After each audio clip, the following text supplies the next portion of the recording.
Take it out. We'll try to go to paper.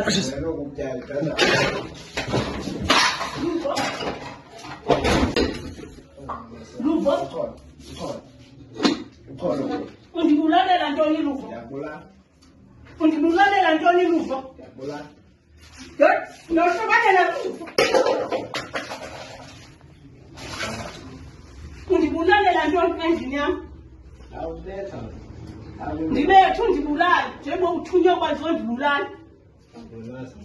Ndibethu ndibulale njengoba uthunywa kwazondibulala endlini yami. Ndibethe undibulale. Undithume uthunywe kuzondibulala endlini yami. Uthunywe kuzondibulala endlini yami.